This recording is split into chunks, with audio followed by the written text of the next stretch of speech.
వర్షాలు కురిస్తే ఆ ప్రాంతం అధ్వానంగా మారుతుంది. లోతట్టు ప్రాంతమైన అక్కడి పారిశుధ్యం లోపించి ఉండడంతో ప్రజలు వ్యాధుల బారిన పడుతున్నారు. కాలువల్లో మురుగునీరు కదలకపోవడంతో ప్రజలు పడుతున్న అవస్థలు అన్నీ ఇన్నీ కావు.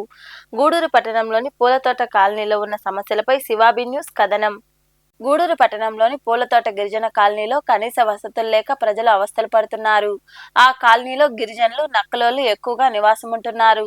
చెత్తా చెదారాలు తొలగించకపోవడం, మురుగు కాలువల్లో సిల్టు తొలగించకపోవడంతో దుర్వాసన వెదజిల్లుతోంది. ఇటీవల వర్షాలు కురుస్తుండటంతో మురుగు కాలువలు పొంగి వీధుల్లో ప్రవహిస్తున్నాయి. లోతట్టు ప్రాంతం కావడంతో ప్రజలు అనేక రకాలుగా ఇబ్బందులు పడుతున్నారు. ఇళ్ల ముందు పారిశుద్ధ్యం అధ్వానంగా మారింది. కాలువ వెంబడి పిచ్చి చెట్లు మొలిచి ఉండడంతో విషసర్పాల బెడద ఎక్కువగా ఉందని స్థానికులు చెబుతున్నారు. రాత్రి వేళల్లో వీధి దీపాలు వెలగకపోవడంతో చిమ్మ చీకట్లో స్థానికులు ఉండాల్సి వస్తోంది.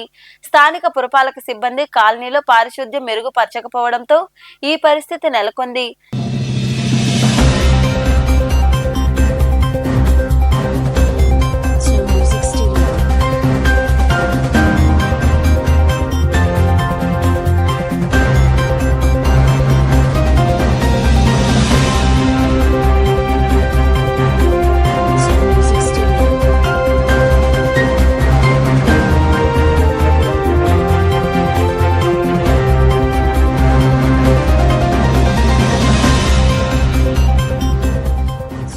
ఇదే విషయమై స్థానికులు శివాబి న్యూస్ తో మాట్లాడుతూ పేదలు నివసించే ఈ ప్రాంతంలో అధికారులు వసతులు కల్పించడం లేదన్నారు. వీధి దీపాలు వెలగడం లేదని, చెత్తా చెదారాలు మురుగు తొలగించడం లేదని వాపోయారు. ఇకనైనా అధికారులు స్పందించి చర్యలు తీసుకోవాలని వారు కోరుతున్నారు. తెలుగుదేశం కార్యకర్తని, ఇక్కడ నక్కల కాలనీకి లీడర్ని. మాకు ఎమ్మెల్యే గారు ఉన్నప్పటి నుంచి చాలా బాగా నీట్గా జరుగుతుంది, బాగానే ఉంది. కొంతమంది ఏంటంటే ఇలా కాలువల వల్ల సరిగ్గా పట్టించుకోవడం లేదు. కమిషనర్ గారికి వెళ్ళాలంటే ఆయన కాడికి వెళ్ళనీయడం లేదు. పక్క ఇక్కడ ఉండేవాళ్ళు వెళ్తా అంటే మేము చూసుకుంటామని చెప్పడం, ఫోన్ల మీద మెసేజ్లు పెట్టడం, లైట్ కూడా వాట్సాప్ పెట్టండి సార్, ఒక్కరు కూడా పట్టించుకోవడం లేదు. ఇది ఏం చేయాలని కోరుకుంటున్నాను నేను గట్టిగా. ఇక్కడ మా వాళ్ళు ఒకసారి చూడండి, చిన్న చిన్న పిల్లకాయలు ఉన్నారు, కాలువల్ల విపరీతమైన దోమలు. అది మీరు పట్టించుకోకపోతే ఇంకేం చేయాలి సార్ అని మేము తెలుగుదేశం తరఫున మా సునీల్ కుమార్ గారిని మేము ప్రార్థిస్తున్నాము. ఆయన ఉండిన కాడి నుంచి బాగానే జరిగింది. కొళాయిలు వచ్చాయి, నీళ్ళు వచ్చాయి.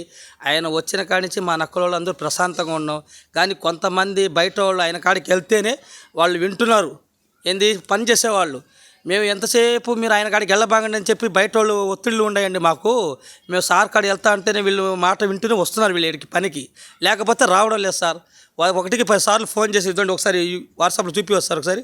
ఇదండి ఇక్కడ అతను పేరు భరత్ అని, అతనికి కూడా ఒక్క సెకండ్ సార్.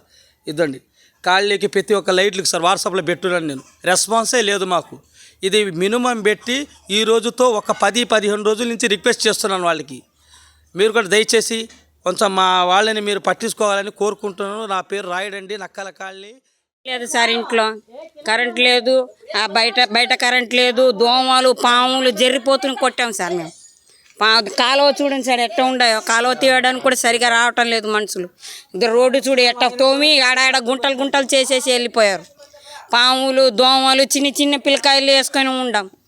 ఎట్టంటే అట్ట గాలి వానలో లోపల కూర్చొని వస్తూ ఉండే, బయట ఉన్న ఒకటే లోపల ఉన్న ఒకటే అట్ట ఉండదు.